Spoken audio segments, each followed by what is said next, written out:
how to solve the area under this? What about that? Or even the space under the hills of Davao de Oro?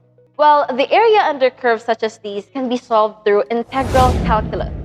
But before you click off, intimidated by the very concept of calculus itself, please do stand by. I too was alarmed that I'd be doing the nitty-gritty of all of these on paper.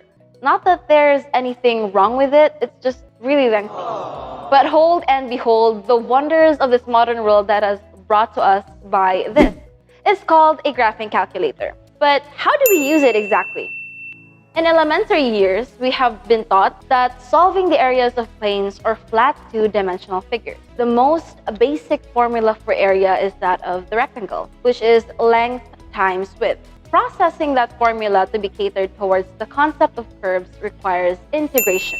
Specifically, definite integrals, because the area between the curve defined by a positive function f and the x-axis between two specific values of y is referred to as the definite integral of or between those values. This leads to the formula such as this.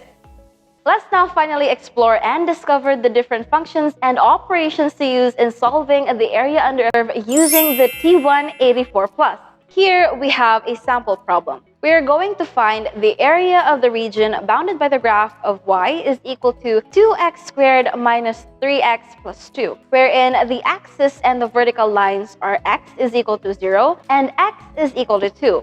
Now, let's identify the given. We have here the function of the curve, which is y is equal to 2x squared minus 3x plus 2, with the vertical lines x is equal to 0 and x is equal to 2, which would be our lower and upper limit. So I have a graphing calculator right here, specifically the T184+ from Texas Instruments. So let's turn it on using this on button right here, and we're going to type in the functions or the equation that we're going to need for later. So with that, we are going to press the stat plot button over here on the left corner of the calculator. And as you can see, you are seeing multiple blank equations. So let's go ahead and type in the equation or the function that we will be using. So we have 2 variable x, which is a button here that is called link. And then for the superscript, we will be pressing this button right over here, followed by 2 for squared. Let's continue with the equation using this navigation key right here, which is the upper right corner of the calculator, and proceed with the equation. So minus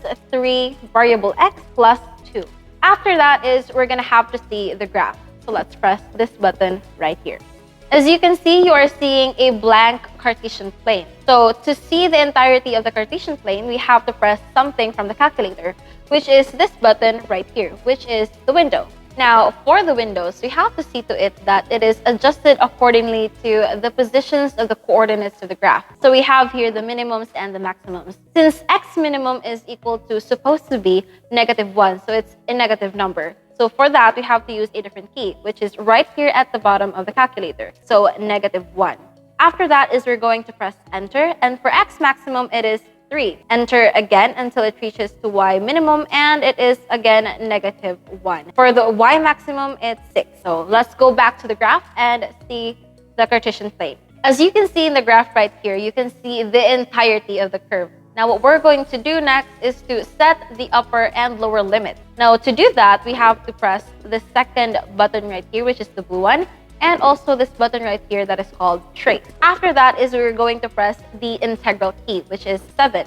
Now, what we're seeing here in the calculator is it is asking for the lower limit, which in our given problem, it is supposed to be 0. So let's type in 0. After that, we're going to press enter right over here. And then again, it's already asking for the upper limit, which is 2. So let's type in 2. And after that, we're going to see the final answer of the area under a curve. So let's press enter to solve. All right, so we have here the answer, which is 3.33 square units, and the shaded area of the graph is called the area under the curve. And that is how you solve and graph the area under a curve using the graphing calculator. That would be all for this video. I hope you picked up a skill in this lesson, and also a friendly reminder as well to stay safe and follow protocols to flatten the curve.